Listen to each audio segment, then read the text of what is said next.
Hello, hello, hello, good people. Hello, good people. I am Dr. Hollie Kelly, and this is Dr. Kelly's perspective for our Thoughtful Thursday, April 25th. It is also two very, very special people's birthday. My Aunt Ella, my mommy's little sister, and my sister Thelma. Happy, happy birthday to two brilliant women. And thank you for all who are joining me. Good morning, Mina. Good evening, Deb. Okay, I have a delight for you today. It is the African American Book of Values. It was edited with Stephen Barboza. Okay, so as you can see, this is not a quick read. It's large, but the reason I chose this one today, good morning, Mother. The reason I chose this book today, again, the African American Book of Values. Yeah, it is large, but it's pretty easy reading because what they did was take it into big sections. Okay. And as he says, again, the editor, Stephen Barboza, on the very beginning, he says, for all Americans. I know it's entitled The African American Book of Values, and everyone on here is not from African descent, but it is, as the editor says, for all Americans. It's a book of classical moral stories. And just let me say this also. I know we talk a lot about buying books and or doing audible books, but also I hope we are not forgetting the wonderful, wonderful libraries. As a matter of fact, this is where I got this book. I think most public libraries do this. Every once in a while, they'll have sales on their books, and you can get them for 50 cents, a dollar 50. They put out, I don't know, their old books or whatever, but I got this one from a library. I did not take it. I bought it from the library book, from the library sale. The African American Book of Values. It is a book for all Americans. I would venture to say all people. Hey, Mel. Okay, so the book of self-mastery, and these are the topics. These are some of the delicious topics that they write on, and it's a compilation of I might be putting, I'll say dozens and dozens. I might be able to say hundreds, at least 100, but self-discipline. And I'm going to read you a quick excerpt because it talks about reading and the power of writing, the power of knowledge, courage, honesty, self-esteem. These are just human values. Honesty, self-esteem, work, tenacity, creativity, faith, family, community, love, compassion, friendship, and a whole array of authors from Dr. King and Philip Durham, Maury Evans, John Parker, Claude McKay, Frederick Douglass, Malcolm X, Oral Testimony, Cornelia, Gene Smith, and on and on and on. I'm already running out of time. I had flagged a few pages for to read through, but then I just backed up and saw, because again, Thoughtful Thursdays, the entire idea behind Thoughtful Thursdays is to introduce powerful literature that has changed my life, that has impacted my life. And then I came across, and he puts it rightly so at the beginning of the book, under the topic of self-discipline. And Frederick Douglass wrote this.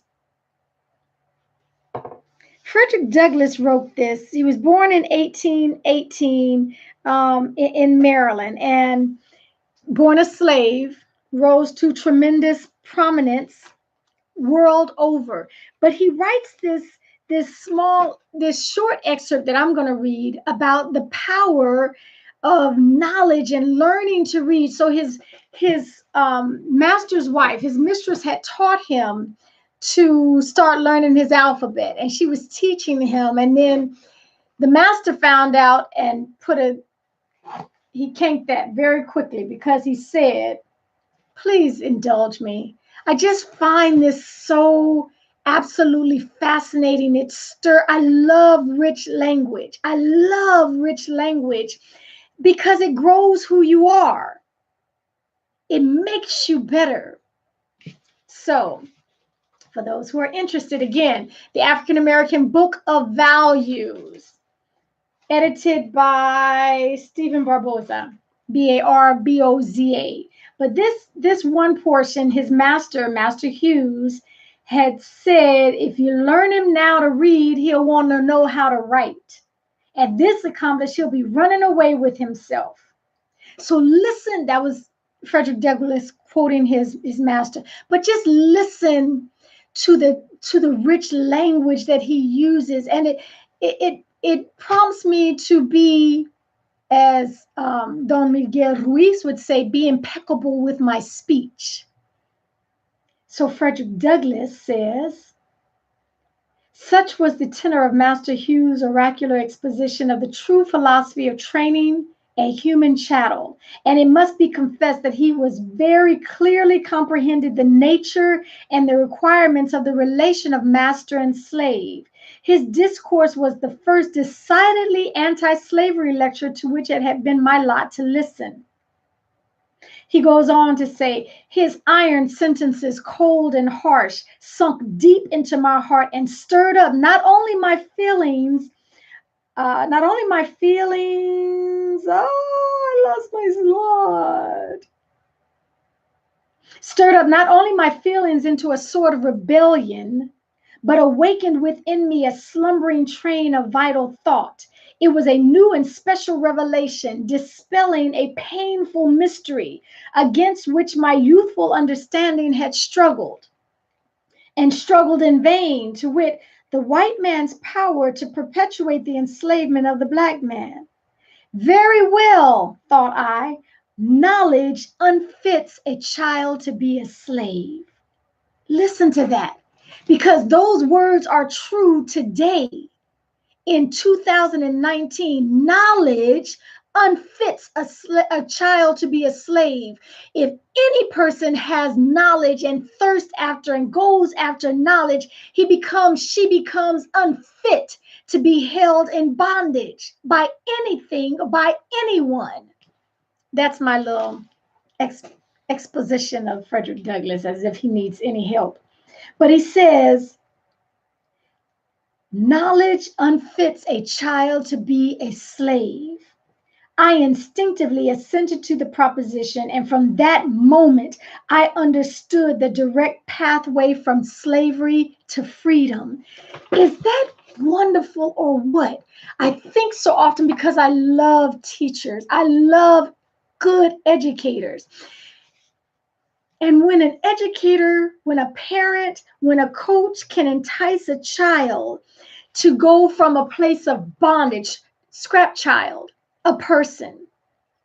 If you can be enticed to go from a place of bondage and captivity and slavery and being handcuffed to a place of freedom with your hunger and thirst for knowledge, Frederick Douglass was understanding that personally and extolling those virtues of educating. And he taught himself after his mistress stopped. She obeyed her husband and stopped teaching him how to read. But oh my goodness, I wish I had time to read some of these, even the ones, James Earl Jones, for about 8 years, that powerful, beautiful voice that James Earl Jones has, talking about a book of values. And this was in the section on work. He was a functional mute for 8 years of his life.